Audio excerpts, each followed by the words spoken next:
about some topics in the area of elder law, estate planning, asset protection, long-term care. So as an opening, my philosophy is that asset protection is really the next realm in personal finance. So during the 90s, I was a terrific and eager student of Susie Orman and Dave Ramsey. And I've come to question, what does it really matter how diligently I've saved or how successfully my investments have taken off if I have a 60% chance of losing some piece of these assets to a long-term illness. I have a 43% chance of losing assets in a divorce. I have a 100% chance of my assets being reduced because of some type of taxes. So we're going to talk today about capital gains taxes, income taxes, gift taxes, estate taxes, and how they all kind of collide with each other and affect each other. So let's start with long-term care expenses. So all of you know that when we're 65 and over, we have Medicare, and we also have generally a Medicare supplement. And Medicare and the Medicare supplement will do a terrific job of covering the acute phase of an illness. When I have to go into the hospital, they'll cover everything beautifully. But those of you who've been in the hospital recently know that the hospital is looking to get us out almost as soon as we enter the facility. They say they're getting us out quicker and sicker because of the way that hospitals are being reimbursed. Get away from there. Okay, someone is not muted. When we leave the hospital, where do we go? We go to rehab.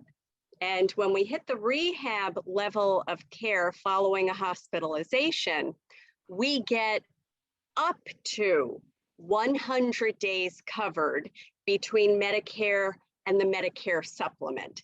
So what is the source of payment if I or my husband or a parent need to be in the rehab beyond 100 days? Who covers that cost? Well, if we have long-term care insurance, that policy should pick up part of the cost. So I'd like to pivot and talk to you a tiny bit about long-term care insurance. I don't sell the product, so I have no dog in the race here.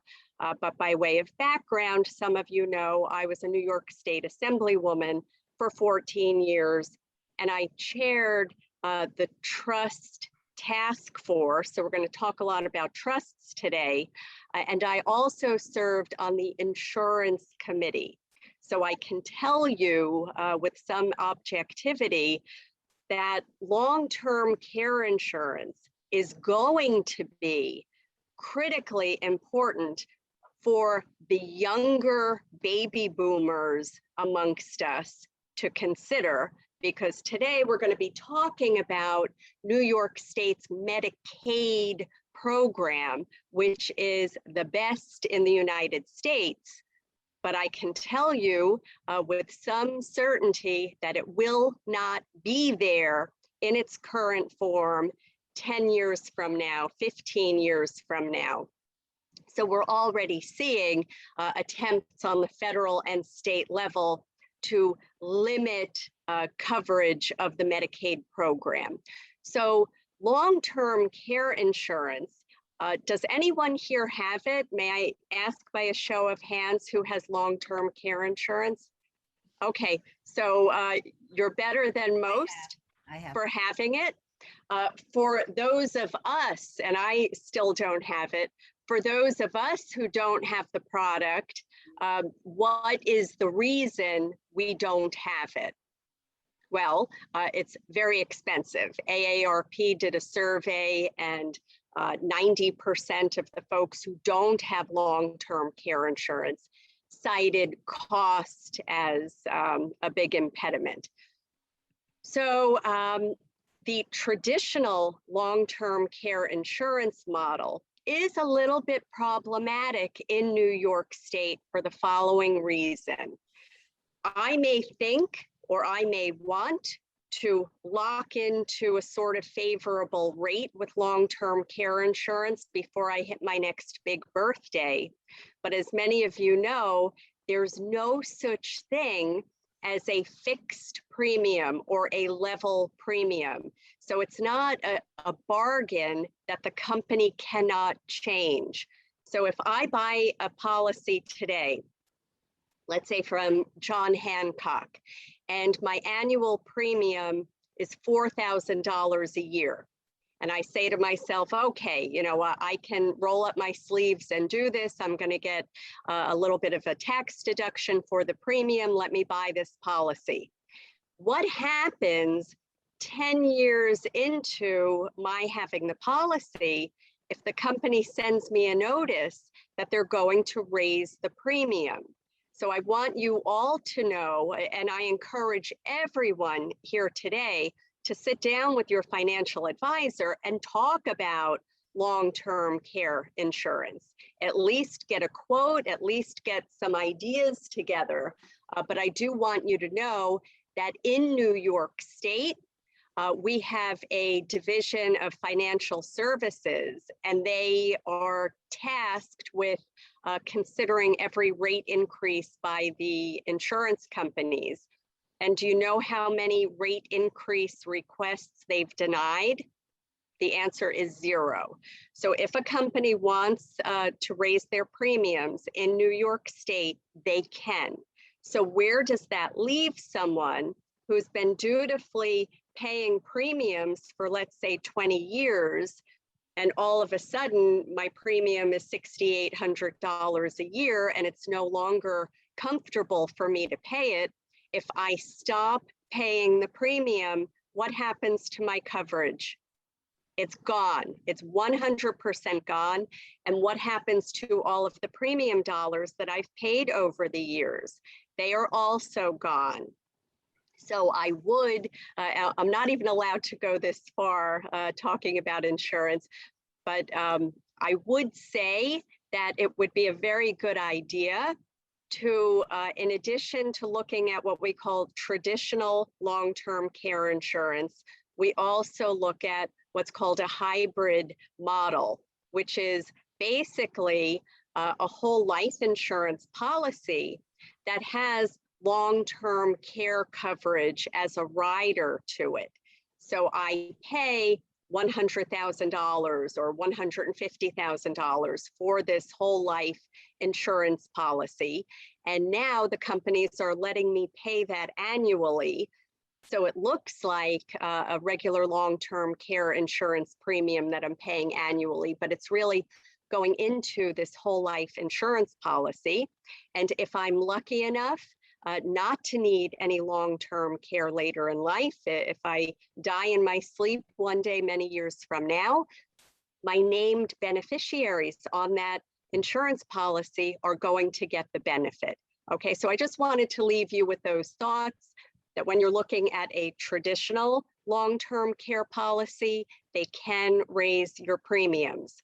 And you may want to look at what's called a hybrid model, which is based on a life insurance policy. Okay, so if we don't have, let's go back to the rehab scenario, we're covered for up to 100 days between Medicare and the Medicare supplement. As we get toward the end of that 100 days, and I don't have long-term care insurance, who picks up the cost of that care? And the answer is, of course, I do personally. And the cost of that care in our area We're lucky enough to have some of the best rehab facilities in the United States, but they're also pushing $16,000 per month. So if we don't have at least a mental game plan ahead of time, and that's what I hope for all of you today, that you have some action step bullets to protect yourself, because at the 11th hour, when we have a catastrophe, that's not an ideal time to go about protecting ourselves. So without a plan in place ahead of time, I'm going to privately pay until my assets are exhausted. And then New York State's Medicaid program will come in and cover 100% of the cost of care. So I'd like to spend 2 minutes talking about New York State's Medicaid program. It is absolutely the best in the United States. And when you hear Medicaid, if you have in your mind that it's, you know, a dreadful level of care, that's not the case in New York State. So Medicaid never supplants Medicare and the Medicare supplement. Medicaid simply becomes a third layer of care to cover what we call custodial care. Those are the non-glamorous functions of daily living, feeding, bathing, dressing, toileting, that we would need covered either preferably in our homes or in a nursing facility, depending upon the circumstance. So I would say that the entire field of elder law revolves around how do we create eligibility for this program, which in New York State is 100% identical to private pay. So please disabuse yourselves of the notion that if mom needs to go on Medicaid, she is going to be in some substandard type of facility. That is not the case. It is illegal in New York State for Sun Harbor or Sands Point or any of the top tier rehabs and nursing facilities. It is illegal for them to give me a different kind of Band-Aid because I'm on Medicaid and you are private pay. And I was cynical about this, even though I knew the law as a legislator. And some of you know that my husband is a geriatric physician. We were set up on a blind date by a social worker at Parker Jewish a million years ago. And on one of our first dates, I asked him, because he's the medical director of some nursing facilities, and I asked him if, there's some little code in the chart telling them that Ann-Margaret Carrozza is on Medicaid, so I'm going to get this, and the guy in the bed next to me is going to get something better. I can assure you that there are very much differences between and amongst facilities, but within a facility, the care is 100% even Steven, whether I'm on Medicaid or private pay. And that's because New York State pays through Medicaid a boatload of money to the facilities.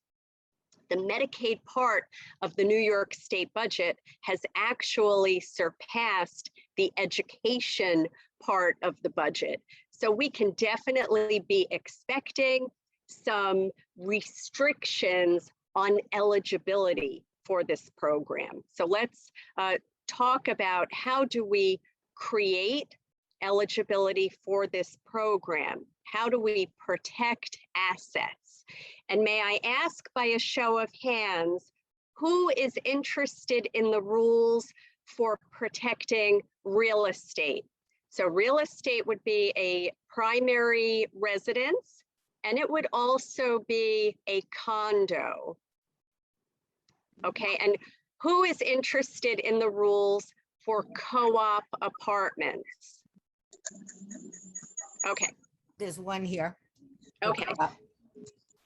So what we want to do, and there are some pieces here that I think are optional and are good to consider. And there's one piece that I think is a no-brainer, and that protection is of the primary residence. And how do we protect our primary residence so that many years from now, our beneficiaries receive our highly appreciated primary residence and not the Medicaid program? Because the rules are a little bit tricky.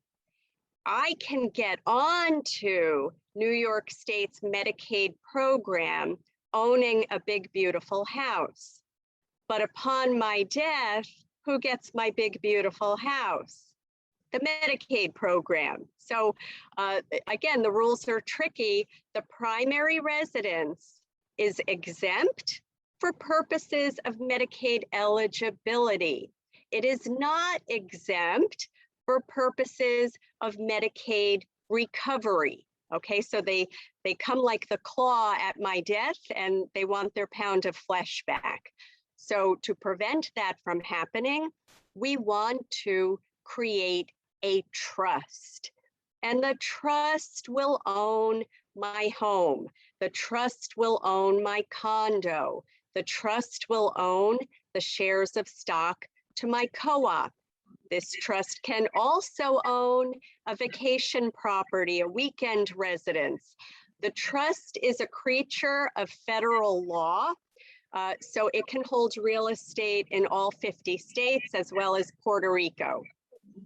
So the question is, yes, a trust is a no-brainer as part of our asset protection plan. The question is, what type of trust do we need and should we have? And you all have heard of the two basic varieties of trust, right? We can have a living revocable trust, or we can have an irrevocable trust. And I would submit to all of you that they're both bad.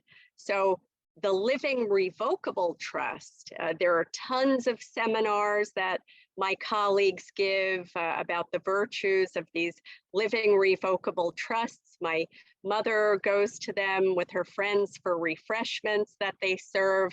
But the living revocable trust, what does it do for us? Well, the appeal is psychological because I can be my own trustee. Okay, so I am the trustee of the Ann-Margaret Carrozza Revocable Trust. I can put my assets in the trust and I can take my assets out of the trust whenever I want and for any reason. Well, use common sense. Do you think that that protects any of those assets from my possible liabilities? If I have my home or I have this little office building in a living revocable trust and I have liabilities, I have nursing home claims, I'm about to go through a nightmare of a divorce, I have garden variety liabilities, I'm being sued, I was in a car accident.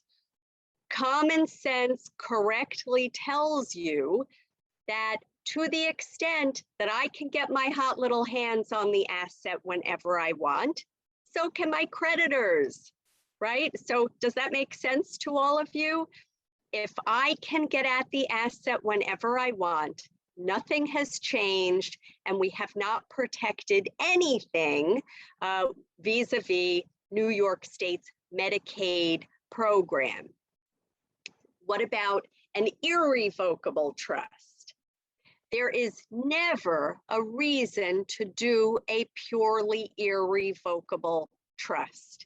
A purely irrevocable trust is as bad as what people come in and ask me for every day of the week, which is, I want to turn my house over to my kids. That is never a good idea for any reason whatsoever. My children can be the best people in the United States. I may trust them with my life, but in the event that I turn over my home to my children, I have subjected it to their liabilities, their 43% chance of getting a divorce, their garden variety liabilities. If their children, my grandchildren one day, are applying for college financial aid, my son's 1/3 interest in my home is going to count against the grandchild. As if all of that wasn't bad enough, I'm giving the kids a tax problem because I bought the house in 1978 for $50,000 and it's now worth $550,000. And when we make a completed gift of an appreciated asset, the new owner, in this case, my kids, take it at mom's original cost basis. And even if they are nice and they let me live out my days in this house, upon my death, they're going to be walloped with capital gains. So it's never a good idea to transfer appreciated assets directly to children or into an irrevocable trust. With a purely irrevocable trust, if I name my children as the beneficiaries, and God forbid one of them predeceases me, I am now stuck with what my son's will says. And what does my son's will say? Everything goes to his wife, okay, who I may or may not be fond of, but statistically, she's going to remarry. And now God knows what's happening to my assets. I want to be able to retain as many powers as possible. So the whole field of trusts involves customizing the provisions based on the person's circumstance, based on the family dynamics. Is there a child or another beneficiary who is a disaster with money? Do I have a child who's 57 years old on my living room couch watching daytime TV all day, and he hasn't held a job for 12 years? Whether that's his fault or the fault of the economy or the pandemic, notwithstanding, if I know in my heart that he has not saved $10 toward his own retirement, I ought to have my head examined if my trust or my will leaves him half of my assets in a one-shot bundle, because it's probably going to be gone in 18 months. And then where is he going to be? He's going to be torturing his brother, who's better with money and has done a good job saving and investing. So we want to really incorporate all of these, sort of crazy issues that we all have. Every single one of us has what I euphemistically call some complexity in our life. I think it's delusional, and I'm practicing 26 years and I've been blessed with more than 15,000 clients. I've never met a family that doesn't have one little issue. Does someone have a little gambling problem, a little substance abuse problem? Do we have a child who's on their 4th marriage? Whatever the situation is, do I have a son who's married to someone who spends money like a drunken sailor? We need to bring these issues to the table so that we can craft a trust that makes sense for the particular family. So my family can tell you that when I hear about these one-size-fits-all kits for sale, buy a trust, I think it's like a broken clock that may accidentally be right sometimes. You definitely don't want a kit for this job, because you really want to build it, and it should be nuanced. One size does not fit all when it comes to a trust. So the best way to start off building your asset protection trust is to think of it as a hybrid between being revocable and irrevocable. It does need to be a little bit irrevocable in order to protect the assets within it. And federal law currently gives us a 5-year, what they call a look-back period. We can also think of it as a baking period. My asset must be in this vehicle for 5 years before it is 100% invisible to long-term care claims. So what type of powers can I and should I retain? I want to retain 100% of the occupancy of the property. I want to retain 100% of the income interest. Let's say I have an investment property in the trust together with my primary residence. I want to be the party that receives all of the income. So because it's not a purely irrevocable trust, we can carve in that power for me to have the ownership rights of the property, for me to have the income from the property. I'm going to name my initial beneficiaries, but I want to retain the ability to change those beneficiaries in the event that they have their own legal liabilities, or we have a death, or one of them has their own long-term illness.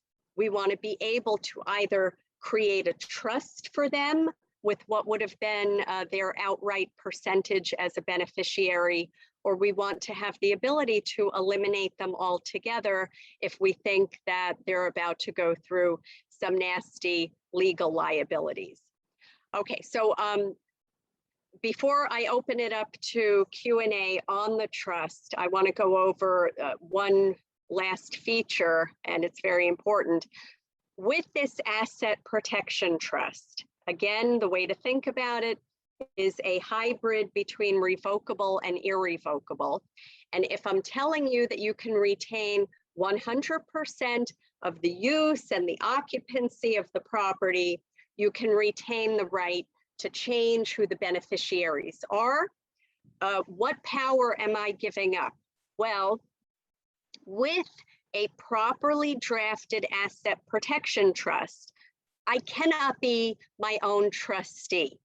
I must appoint another person. It can be one or two people acting together as my trustee.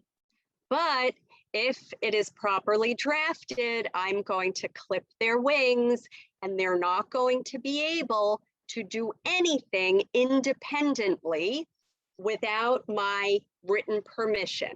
And the only time I would need to involve them at all is in the event that I want to sell real property that I transferred into the trust.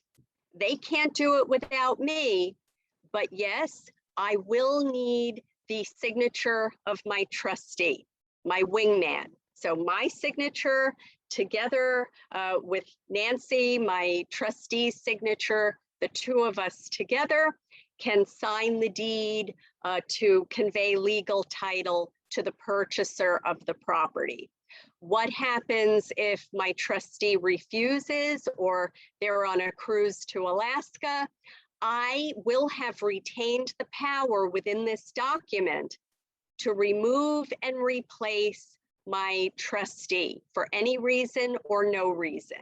So it's really a yes man at the end of the day, but as a legal and technical matter, 5 years after I have my real estate in this trust, it is legally accurate that I, acting alone, cannot pull my house out and give it to the nice nursing home that would like my house. So because I, acting alone, can't pull the house out, that does confer 100% protection on it, provided we have waited out this 5-year look back period. Okay, do we have any questions? I believe you have the ability to unmute yourself. I have a quick one if you don't mind. If we were to put assets other than real property in, such as stocks, would that also be subject to the 5-year look back period? Yeah, so let's think about 3 categories of assets. Category number 1 are retirement accounts, whether this is a 403B, a 401K, an IRA, anyone here lucky enough to have a TDA. All of these accounts, as big and beautiful as they may be, they are currently invisible to New York State's Medicaid, formerly known as the Medical Assistance Program. So those of you who have retirement accounts, you should know that they're already beautifully protected. The only thing you want to ensure is that your beneficiary designations are up to date. So typically, husband and wife will name each other as the primary beneficiary. However, if my husband's health has taken a turn for the worse, and I'm not talking about him dying, for purposes of this discussion, as crazy as it sounds, dying is not the problem, because if he predeceases me, the kids are going to be the backup beneficiaries. The problem is if he has a stroke, if he has Parkinson's, if he has a dementia-related illness. Now, if I unexpectedly predecease him, all of my IRA is going to dump into his lap. And if he is currently benefiting or could benefit from a medical assistance program, I've just turned the estate plan on its head because I've left him with a bunch of assets. So if my primary beneficiary has what could be a long-term care problem, now I want to list as my primary beneficiary. I'm not going to go directly to the kids and cut him out. I'm going to list this Asset Protection Trust as my primary beneficiary.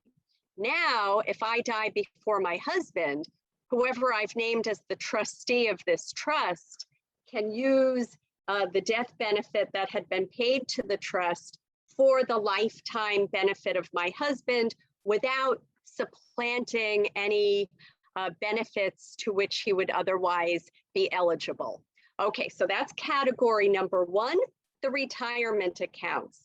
Category number 2, we just spoke about, that's the condo, that's the primary residence, that's the 6-unit investment property in Astoria. That can properly go into the Asset Protection Trust. And if it is drafted properly, you will not feel the difference one bit. Okay, which leaves the everything else. Our normal investments, our savings, our CDs, our checking account. Most of us prefer to leave this in our own names. It is important not to overfund this Asset Protection Trust. If I put every last dollar I have into the trust, we would have a problem. Can I get money out of it that I put into it? Yes, but every time I do so, and I would have to go to my trustee, with my tin cup for a distribution. And because I control the identity of the trustee, it is a foregone conclusion that I'm going to be successful when I'm asking for money. But if I keep taking money out of this Asset Protection Trust, the Medicaid program down the road is going to see this. And they're going to say, wait a minute, you're not respecting the formalities of this structure, so we're going to disregard it. And I would be hard pressed in the context of what's called a fair hearing to argue, Your Honor, these assets should be set aside, even though my client took out $2,000 a month. That's an argument that we don't want to be in the position of making because it will be unsuccessful. So we definitely want to keep out of the trust a fairly large amount of assets, but where we have a husband and wife in the mix, just make sure that they have a good power of attorney over each other, so that if my husband and I have a joint Merrill Lynch brokerage account and he has a long-term illness, with power of attorney, I'm going to be able to transfer that brokerage account into my own name. And between a husband and wife, under current New York state law, there is no 5-year look back. So I think the philosophy here is don't let the perfect get in the way of the good. Recognize the retirement accounts are already protected. The real estate can be easily protected in the Asset Protection Trust. And for the everything else, make sure that we have a good, durable power of attorney, whereby your appointed agent can, in the eye of the storm, take some quick action steps to protect as much as possible.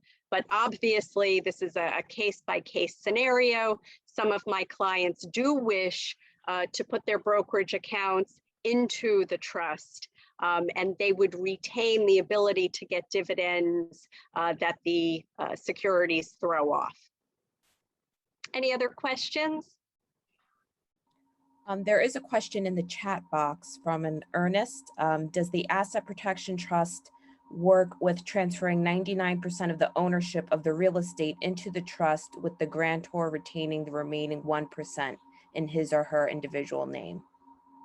Yeah, so I suppose, Ernest, I would be curious as to what your thought is to have the individual retain 1%. I think we get all of the advantages of retained control with a properly drafted trust, but absolutely 1% in my own name and 99% in the name of the trust leaves us with one problem, though.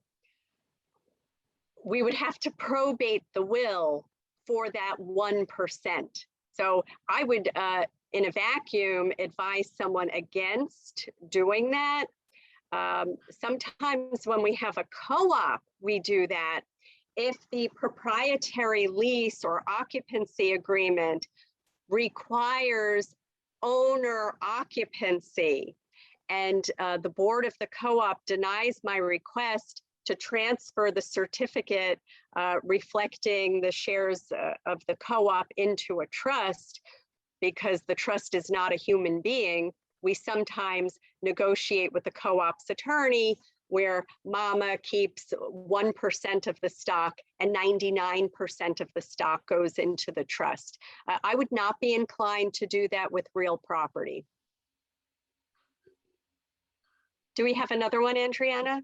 Yes, we do. How should one handle a life insurance policy owned by someone applying for community Medicaid? Okay, so let's talk a little bit about life insurance, because this comes up in the estate tax realm as well. We have two basic kinds of life insurance. One is term, where there's a death benefit, but it has no current cash value. So if the death benefit of my policy is $1 million, but it has no current cash value, it's not going to be counted at all as an asset on this Medicaid application.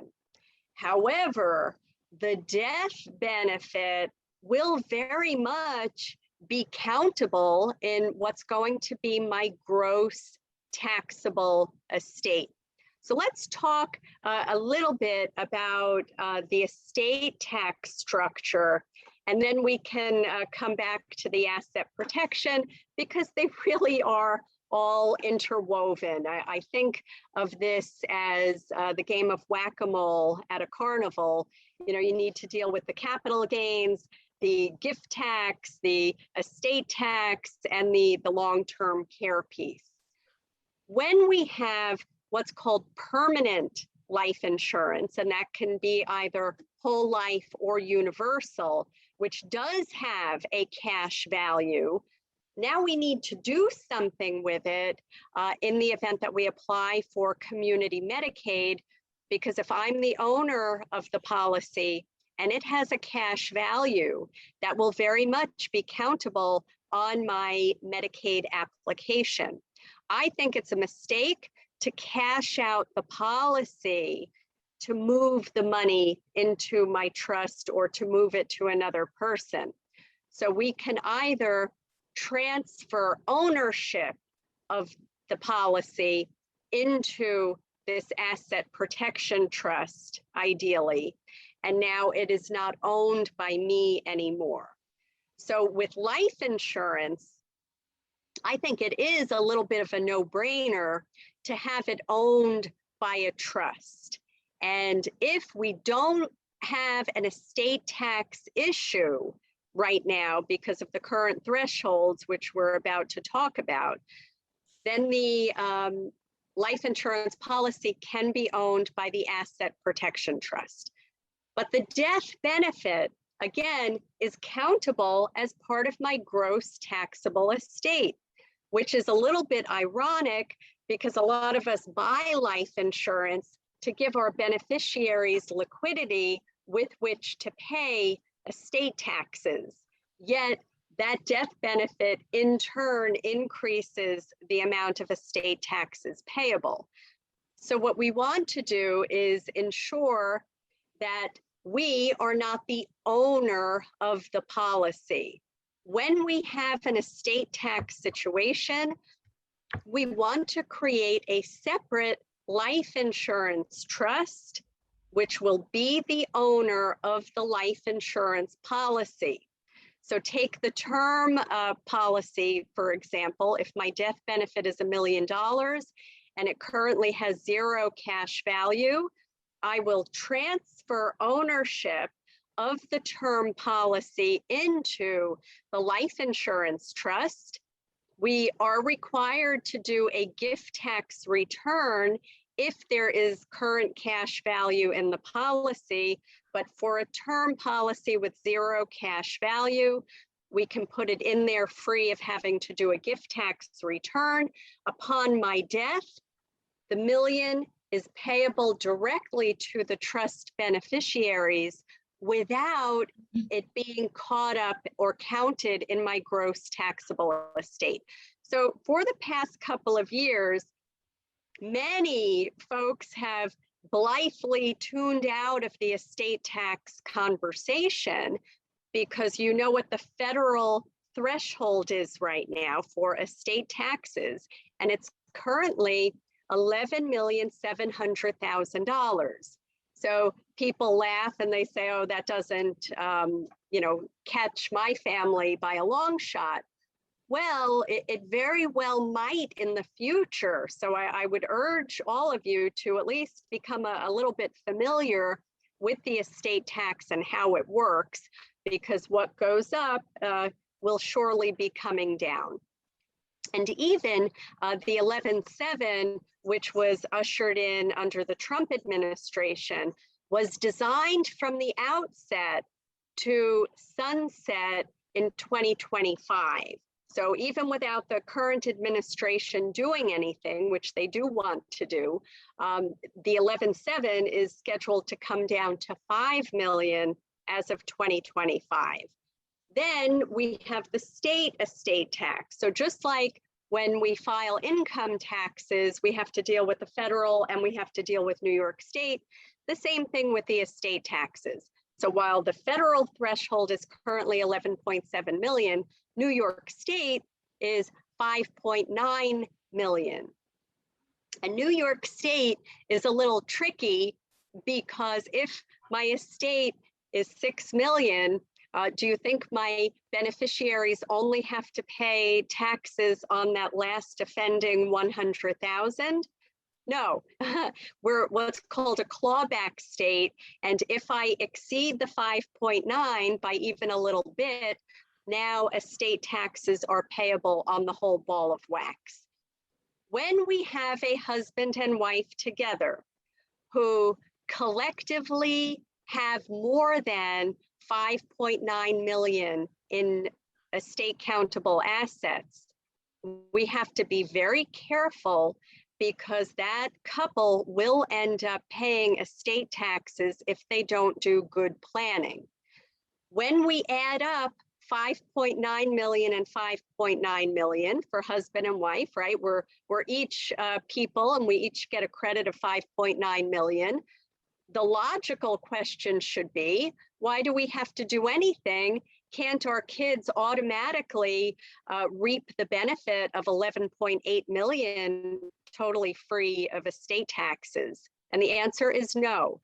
When my husband dies, if the combined estate is 11.8 million, and we have a simple mom and pop will that leaves everything to each other, remainder to the kids down the road, he passes away, everything comes to me free of all estate taxes on the federal and state level because of something called the unlimited marital deduction.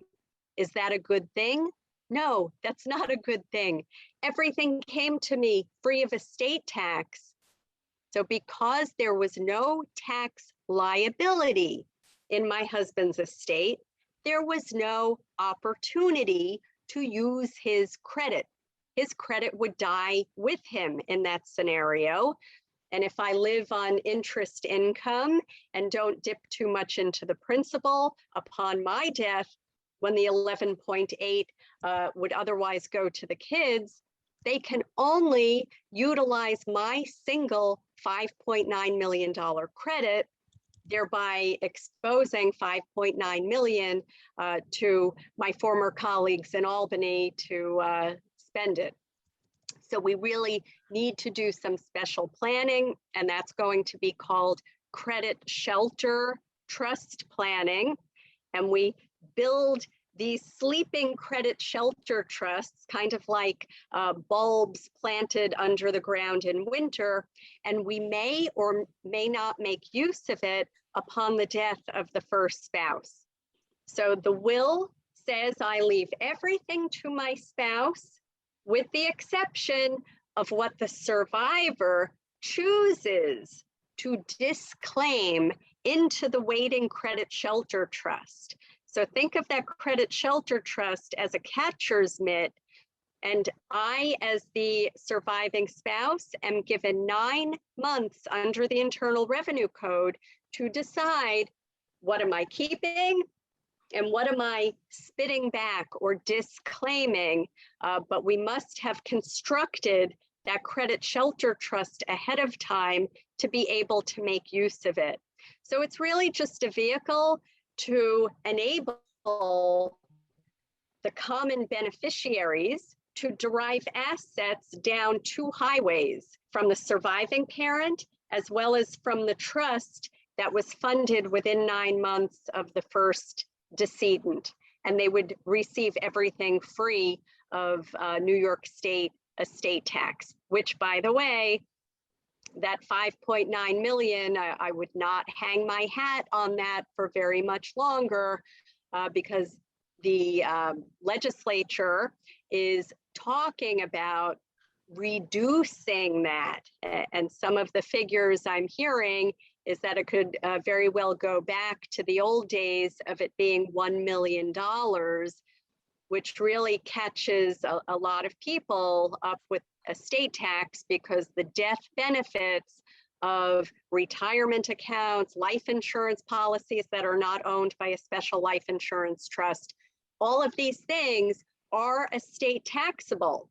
It's a very common misconception out there that if I somehow avoid probate by having beneficiaries on all of my assets that I've also evaded the estate tax. And that doesn't make any sense. If it were that easy to avoid estate tax, the government wouldn't collect any. So avoiding probate and avoiding estate tax are two very different things. So we have a lot more questions that came in. It seems like all this new information kind of spurred different lines of thought. So from the same individual, they wanted to know if New York State really does go after your house after you die to recover their money. And do you have to wait the 5 years before selling your estate that is in the trust? Does it make a difference? Okay, really, really good question. So when I say that the 5-year baking process, let's break this down a little bit more. I create my terrific asset protection trust. I put the deed to the house into the trust. Let's say that we're a married couple and we do this. And we make it to 4.5 years. We're almost there, and one of us falls apart and we need nursing home care beyond the 100 days that Medicare and the supplement cover. Well, I would encourage that couple to beg, borrow, and steal the money to privately pay for their care for that last 6 months, because you're almost home free. You're almost totally protected. Prior to the 5 years, can we sell the property? Sure, you can sell the property, at any time.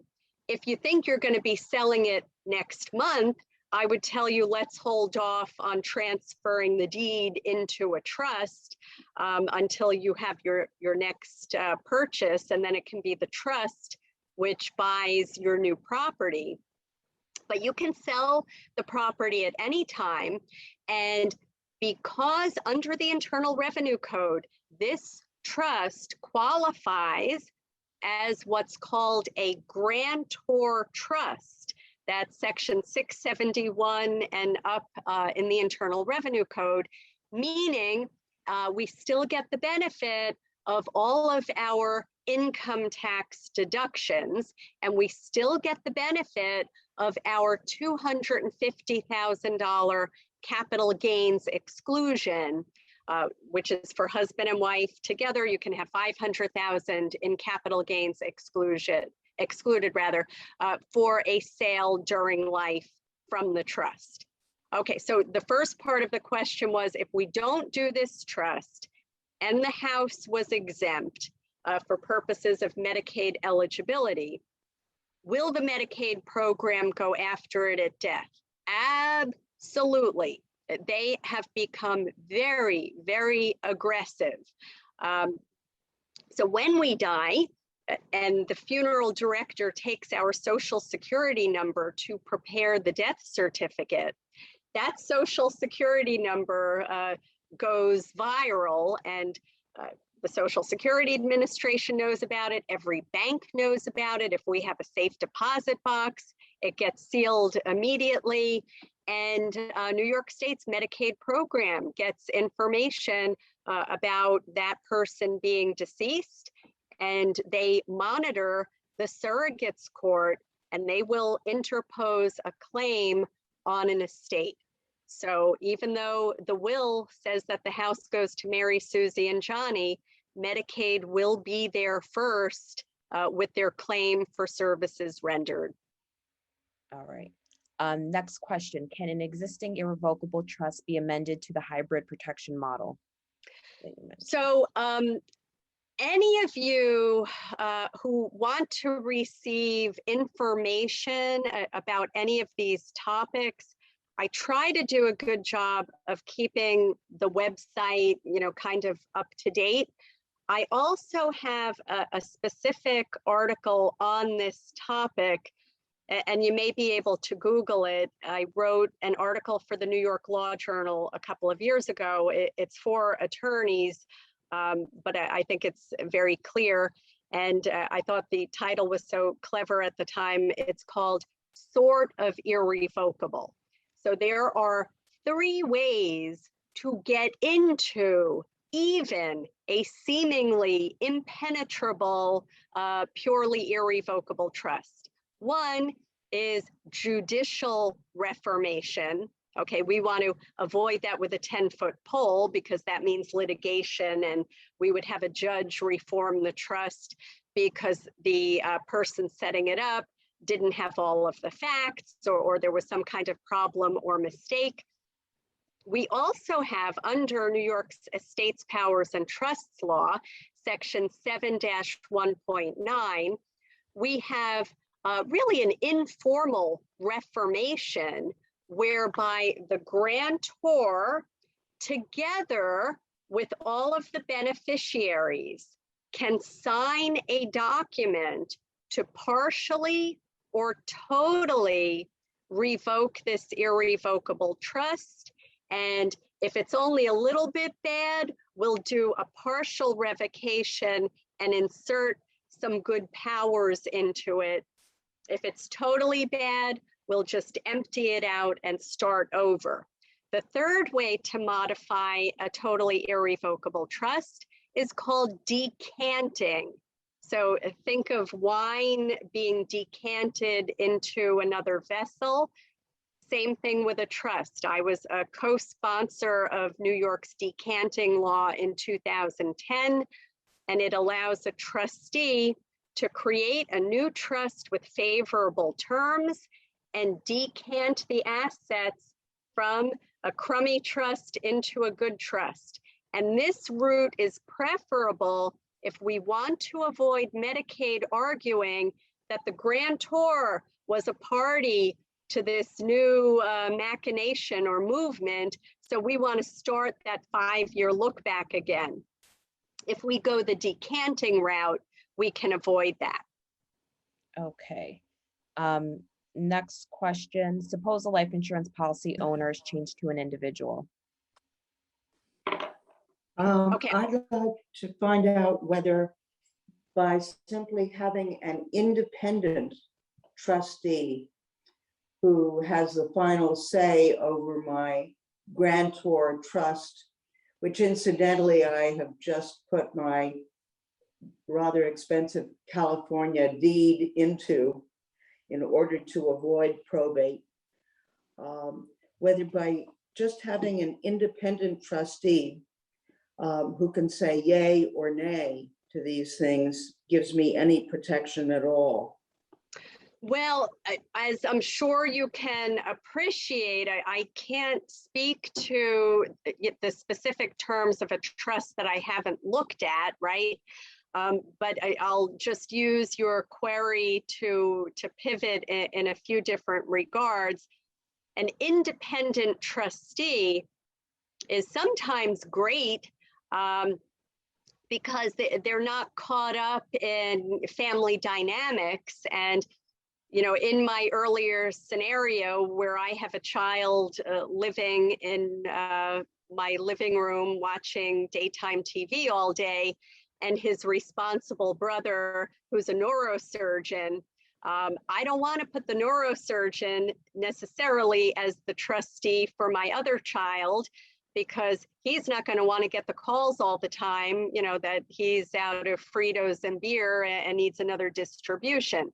So it is often a good idea to go outside of our normal cast of characters and get an independent person.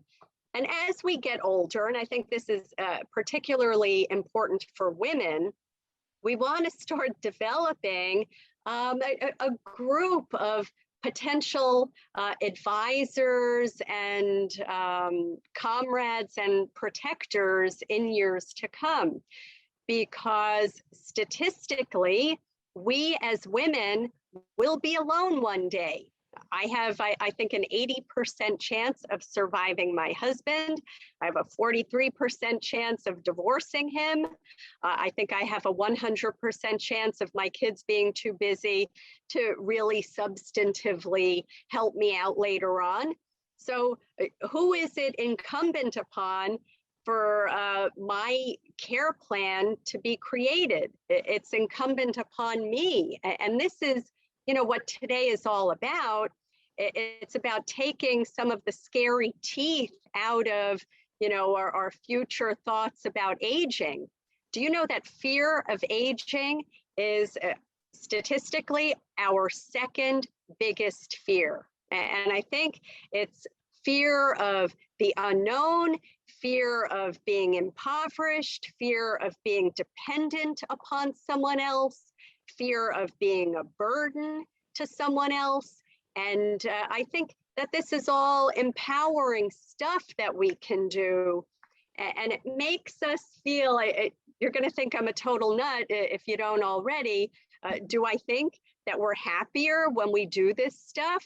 I do, because, you know, it's one less thing weighing on our minds that we kind of know we need to get around to doing someday. And we become a little bit empowered. Do you need a lawyer to do all of this stuff? No, not all of this stuff. And on my website, I have free forms, the things that you can do on your own, a healthcare proxy, that's naming another individual to make healthcare decisions in a hospital setting. I think that my colleagues who charge for this should be ashamed of themselves. The entire purpose of the healthcare proxy legislation in New York State was to enable the person to do it on their own. There's very little room for error. You name your first agent, make sure to put their cell phone number, then you name the backup agent and put their cell phone number. Have two people witness it, and it's a beautifully effective healthcare proxy. Use your cell phone, take a picture of it, text the picture to the agents on the healthcare proxy. This way, they're always going to have it. At 2 a.m. when there's an emergency, they can text it to the providers in the hospital. You can also do a living will on your own. I have my actual living will on the website. You're free to steal my language or to come up with your own language. In New York State, a living will is not 100% legally binding on a healthcare provider. The healthcare proxy is. The living will is a little bit more subjective, and I tell my clients, put a Post-it note on it that reads, for family use only. In my living will, which you can see on my website, I have a clause that says, in the event that I need long-term care, I wish for my care to be provided in my own home unless that's medically impracticable. So again, the type of care that we're talking about is usually not medically complex.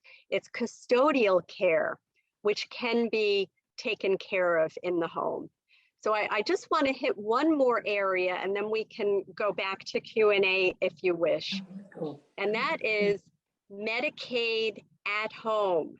This is the Community Medicaid Program, which is amazing. And again, please disabuse yourselves of the notion that if you're going to sign your mother or spouse up for community Medicaid, that they will send Frankenstein to be the caregiver. That is not the case.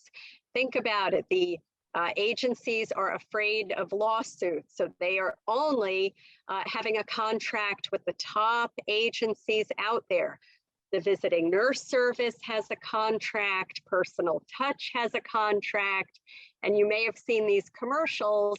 There's also something called the Consumer Directed Program, whereby I can hire my own person and Medicaid will pay that person. So they become like a one-man or one-woman home care agency, and Medicaid pays them. I would urge all of you to avoid the scenario, and I'm not being preachy here. I've done it in my own life a million years ago, but you don't want to be doing this today. You do not want to be paying someone informally off the books to be in your home caring for a relative. And there are too many reasons to get into, but you are running afoul of labor law protections. You're not paying into their Social Security. You're not paying into disability, workers' comp, unemployment insurance, and your homeowner's policy will not cover any injury claims. So if this lovely person trips down the stairs or cuts their hand making a sandwich, they will be the proud new owner of your home, possibly, because when they sue you and you call your homeowner's insurance, they do not have to pay on a claim for what is an illegal employment situation. So community Medicaid will get that ship straightened out, and they will deal with all of the tax filings and have you operating in the right way. For those of you who know of any senior out there who might benefit from an extra set of hands coming into the house, the time to apply for this program is kind of now, because in New York State, we're in the last 4 months of having zero look back when it comes to an application for community Medicaid. So I can create my nifty trust today, I can fund it, and the first of the next month, those assets cannot be looked at when we apply for community Medicaid. So I would encourage any of you in that situation to explore the benefits of that program. Okay, Andriana, any other questions? These were the most recent, and we'll go back to people who've been waiting, but this is relevant to what you were just discussing. Is community Medicaid available in Florida? And how can a family member get paid from the state for taking care of an elderly parent? I'm not sure if you have any resources on that. So Florida, I do not practice in Florida, but I do know that New York is alone in having no look back period for community Medicaid. In Florida, there is a 5-year look back for community Medicaid. That's where my knowledge of Florida begins and ends. How do we get someone qualified? We do applications, and I know other attorneys do applications for what's called the Consumer Directed Program. So when we apply for Medicaid for a client, we indicate on the application whether the applicant has someone in mind to be the caregiver.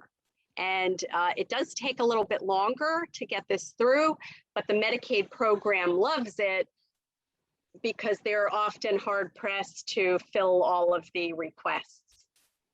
Okay. Now, going back to the previous questions that they had, we have here, I think this was in reference to your life insurance policy about having it, you know, the person who has a policy changing ownership, where the owner is changed to, I'm assuming, another individual versus the person that the policy is on. Yeah, so when we change ownership of a policy, I would tell you 10 out of 10 times, you're better off to make the new owner a trust as opposed to another person, because that other person has their own potential for legal liabilities out there. You know, it's no secret that we're living in a very litigious society. So we need to protect ourselves not only from taxes and long-term care claims and divorce claims, but from garden variety liability. And we want to, you know, get away from the thought of individual ownership of real estate. We're just a sitting duck if we own real estate in our own names. By extension, you're not going to feel the difference at all if the life insurance happens to be owned by a trust. The individual who bought it is still going to be what's called the measured life. So it pays out upon my death, but it goes through the structure of the trust, which can be customized. Again, my 3 children may be in very different situations, so I don't want it going directly a third, a third, a third. Mary and Susie maybe can get their thirds outright, but Johnny's third goes to him at a rate of 5% a year for the next 20 years. So I can go to my great reward knowing that he will at least have a roof over his head in some fashion. Okay, next is from Francesca. So is long-term care critically important for younger baby boomers if we can protect assets and then Medicaid will pick up? Yet you did say it will not be the same in 10 to 15 years. Confused about asset protection versus long-term care policy. I don't think it's one or the other. And I think, you know, there's the financial advisor and your asset protection attorney should know each other. You should periodically interface with them, make sure that they talk to each other, because you don't want your financial advisor saying this and the asset protection attorney saying that. It has to be integrated. I think everyone in my age bracket, and my age is a matter of public record, given my stint in politics, should be looking at long-term care insurance. Again, I do not believe the Medicaid program will be there as we know it in 10 to 15 years. New York State, I just told you, is getting rid of the easy on community Medicaid pathway. As of January 1st of 2022, New York State will impose a 2.5-year look back for community Medicaid. Still a lot better than the 5 years. On the federal level, however, the 5-year business used to be 3 years. In 2006, it became 5 years. There's 2 bills in Congress, one that would make it 10 years, one that would make it 7 years. So how do the structures, the trust that I'm talking about, how does that interplay with long-term care? Well, I would say that if you have a long-term care policy and they dramatically increase your premiums, and you're in the position where you've successfully waited out your 5 years of baking time with the trust, I've never told anyone to drop long-term care insurance, but I would say you're in a much more independent position to be able to do it if you know that your assets are already protected.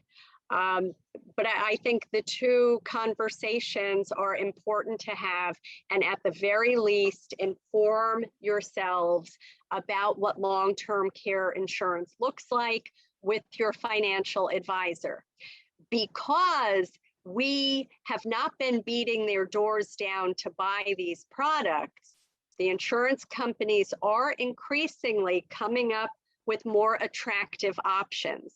And again, I come back to the hybrid policy, which does have a benefit for my descendants, even if I don't use the benefits during my life. So it's a conversation. Okay.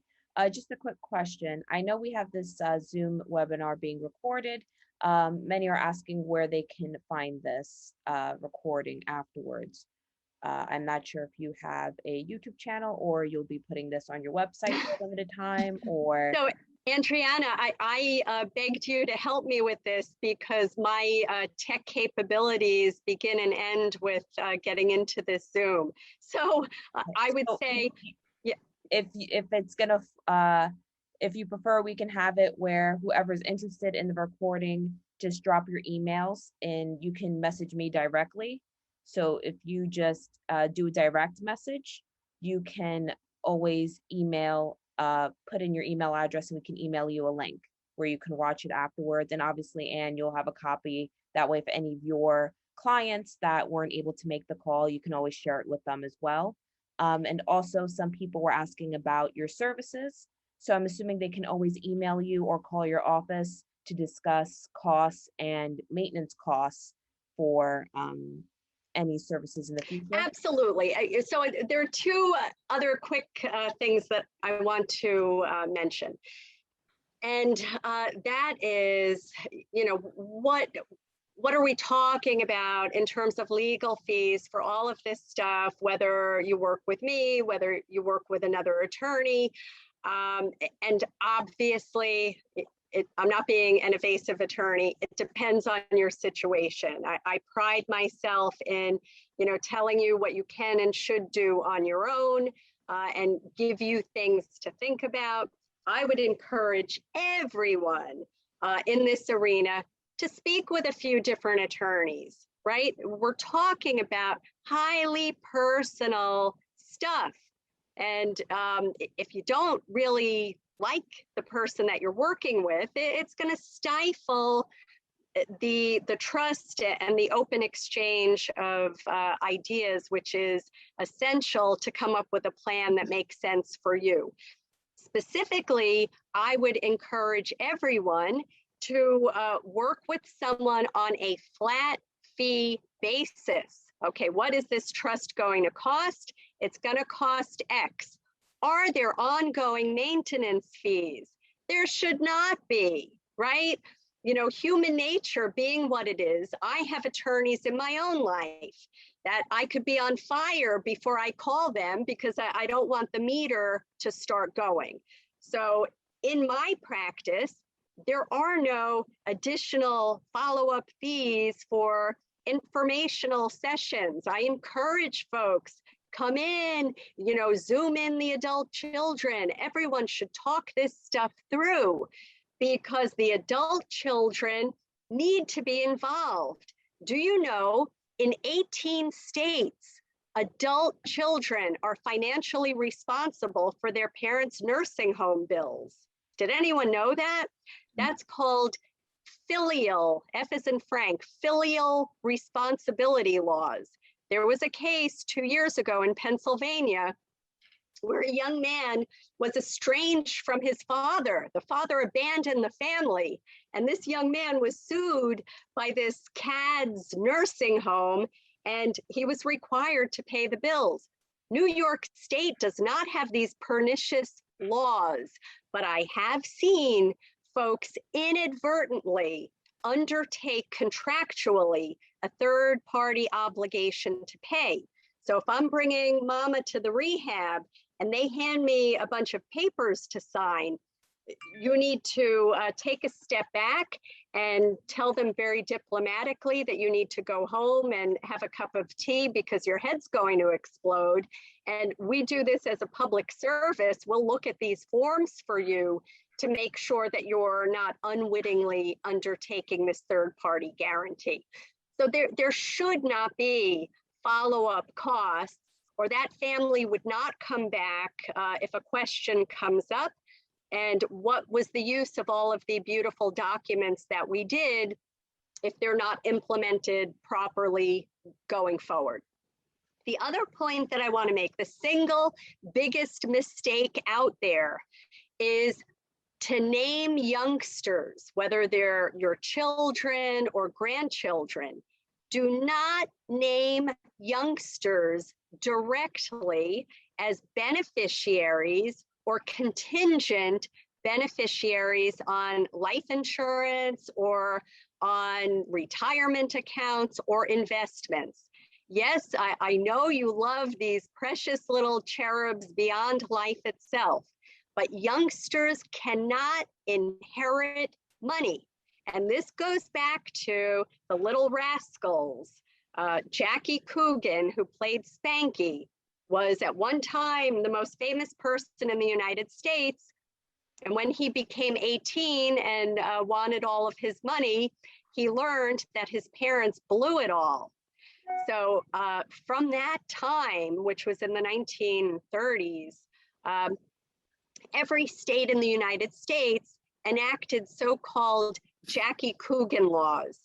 And New York's Jackie Coogan laws say that a youngster can't own money or a bank account or real estate, even if their parent is alive, because these laws are designed to protect the child from their own parents. So a court will become involved. If I name my 4-year-old grandchild as a beneficiary, the court will appoint someone called a guardian ad litem to safeguard the interests of this child. And the guardian ad litem is awarded a hefty fee. And you know who pays the hefty fee? It comes out of the grandchild's money.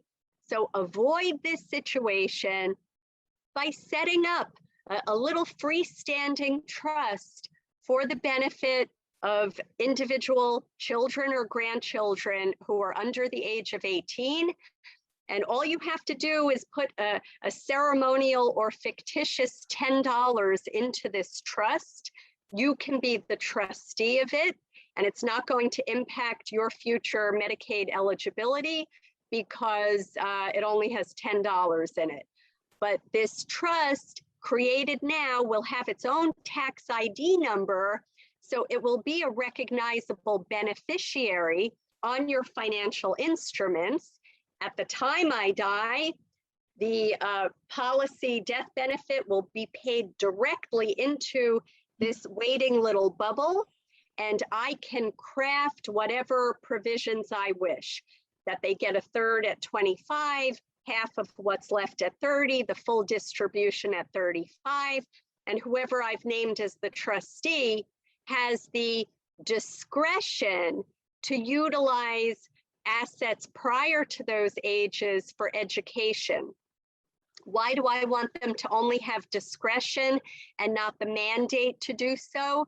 Because a mandate would count against the child dollar for dollar with respect to whatever college financial aid they would otherwise be eligible for. Whereas if the trustee has discretion, now they can apply for college financial aid, and assets from the trust can supplant what they would have gotten. They can have their cake and eat it too. Does that make sense for grandchildren? Okay. All right, we have time for a couple of more questions. And there was one other question that came up was about their co-op does not allow a trust to own shares. And you've actually helped me with my family when they owned a co-op. So maybe you want to elaborate a little bit on that. Yeah, so co-ops, that's a good question, Nancy. Co-ops, as those of you who live in them know, are granted free rein to enact any kind of rules and regulations and prohibitions. I can't, have a rescue cat shelter in my home. I can't fly, the flags I want out the window. And New York state law says that they are free to decide whatever they want with respect to the use and the occupancy of the subject apartment. However, there's one thing they can't do, and they can't control who ultimately gets the economic benefit represented by the shares of stock. So I'll give you an example. Nancy, if you're my daughter and I leave you my co-op under my will, do they have to let you live there just because I left it to you under the will? And of course, you being a knowledgeable broker, you know that the answer is no. You have to go through the rigmarole that the board requires. If they say no to you living there, and you finally find a buyer that pleases them, who is going to get the ultimate economic benefit after the flip tax that most co-ops impose?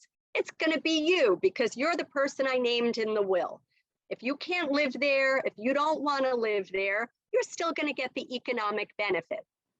So we utilize that model to bifurcate what is the use and the occupancy of the subject apartment, which is 100% governed by the self-important board of the co-op and the proprietary lease and the occupancy agreement, from the future pecuniary or economic ownership. So I actually worked out language maybe 15 years ago with the person who was then the president of the New York State Co-op and Condo Association. And this language allows us to create what's called a limited assignment of the economic interest pertinent to the shares of stock owned by the co-op. And we assign the future economic benefit into the trust. It is not binding on the co-op. They don't even have to know about it. On the shares of the co-op, it's still Ann-Margaret Carrozza as the shareholder. But what I've done with this limited assignment, I have legally scooped out the economic value such that once I do this, if the apartment is sold during my life, because I did this assignment, the new people are going to pay the check for the apartment to my trust directly. This assignment is 100% binding on New York State's Medicaid program. I know this because they challenged it about 7 years ago, and we have the case decision where they agreed that it was kosher and legit. So thanks for that question. Maybe one more? Can I ask a question about community look Yeah. back? It was supposed to have changed last year and around September or October. All the assets had to be changed over. Did that happen? Is that true or? Well, it's in the realm of experimental medicine. The changes are happening in real time. Medicaid's interpretation is always interesting. I imagine that they're going to be in the mood for a few challenges, but because of the pandemic, the 2.5-year look back period for community Medicaid was supposed to have been implemented last year, and it kept being pushed back. October of 2020 was one of the effective dates, and that went by the wayside. So the new published effective date, subject to change, I hope, is January 1st of 2022. So the advice is put your application in prior to January 1st of 2022, and the Medicaid agency should be bound by the current law, which has no look back period. So when do the assets have to be changed? You should change the assets before submitting the application. Okay, thank you. Okay, one more question. Oh, please. If you already have a grantor trust and set it up many, many years ago with the idea that it would protect your investments, almost all of my investments, my everything is in this grantor trust. My brother and I together do the investing. That means taking money out of it because my